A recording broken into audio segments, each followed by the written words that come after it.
அனைவருக்கும் வணக்கம். VIT சென்னை வழங்கும் வாழ்வியல் வழிகாட்டி தொடரில் இன்று மன அழுத்தத்திலிருந்து விடுபட.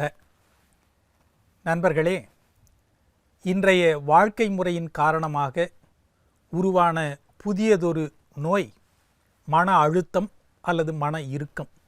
ஆங்கிலத்தில் மென்டல் ஸ்ட்ரெஸ் அல்லது டென்ஷன் என்று சொல்லுவார்கள். உயிர் உள்ளவர்களுக்கே மனம் உண்டு, உயிர் அற்றவைகளுக்கு மனம் இல்லை. ஐம்புலன்களும் மனதுக்காக வேலை செய்கின்றவை.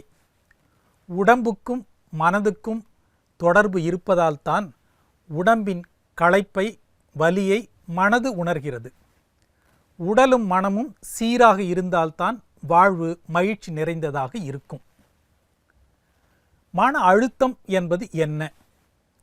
நமக்கு ஒரு ஆபத்து அல்லது பிரச்சனை ஏற்படும் போது நம் மனத்தில் ஏற்படும் ஒருவித சஞ்சலத்தை மன அழுத்தம் என்று கூறுகிறோம்.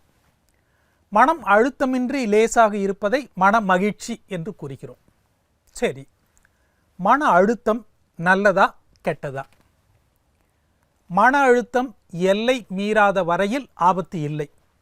ஒரு குறிப்பிட்ட அளவிலான மன அழுத்தம் அவசியமானது. அது நம்மை கிளர்ச்சியுறச் செய்யும், ஆர்வத்தை உண்டு பண்ணும். மன அழுத்தம் இல்லாவிட்டால் வாழ்க்கை வெகு மந்தமாகிவிடும். பெரும்பாலும் நடைபெற்ற சம்பவங்கள் மன அழுத்தத்தை ஏற்படுத்துவது இல்லை, மாறாக மனநிலைதான் அதனை ஏற்படுத்துகிறது. நேர்மறை எண்ணத்தோடு சம்பவத்தை பார்ப்பவர்கள் மன அழுத்தத்திற்கு ஆளாவது இல்லை. இருவர் காரில் போய்க் கொண்டிருக்கிறார்கள். இயந்திர கோளாறு காரணமாக வழியில் கார் நின்று விடுகிறது. எப்படி ஆச்சு, ஏன் ஆச்சு என்று தலையை பீத்துக் கொள்கிறார் ஒருவர். பயணம் என்றாலே இதுவெல்லாம் சாதாரணமாக நடப்பதுதான் என்கிறார் மற்றொருவர். இந்த இருவரில் முதலாமவருக்கு மட்டுமே மன அழுத்தம் உண்டாகும். மனநிலைதான் மன அழுத்தத்தை ஏற்படுத்துகிறது. உறவுகளுக்கிடையே விரிசல் உண்டாகும் பொழுது, பிறர் நம்மை சரியாக புரிந்து கொள்ளாத போது, உழைப்புக்கேற்ற உரிய பலன் கிடைக்காத போது என்று மன அழுத்தத்திற்கான காரணங்களை பட்டியலிட்டு கொண்டே போகலாம். எதுவும் நேரப்படி நடக்க வேண்டும், எதையும் மிகச் சரியாக செய்ய வேண்டும் போன்ற எண்ணத்தை கொண்டிருத்தல், அளவு கடந்த எதிர்பார்ப்புகளை வளர்த்து கொள்வது, வேலை, குடும்ப உறவுகள், தாம்பத்திய வாழ்க்கை, பணப்பிரச்சனை, முதுமை, விபத்து போன்ற பல்வேறு காரணங்கள் இப்பட்டியலில் அடங்கும். மன அழுத்தத்திற்கு ஆளாகிவிட்டால் இயல்பாக சிந்திக்கவோ இயங்கவோ முடியாது. சரி, இந்த மன அழுத்தத்திற்கு என்ன தீர்வுகள் என்று பார்த்தால், 1. உங்களுக்கு நீங்களே உற்ற நண்பர்கள், உங்களுக்கு நீங்களே பகை என்ற கீதையின் வரிகளை நினைவில் கொள்ள வேண்டும். உயர்வுக்கும் தாழ்வுக்கும் நாமே காரணம், வேறு யாரும் பொறுப்பல்ல என்று நினைக்க வேண்டும். சரி. 2.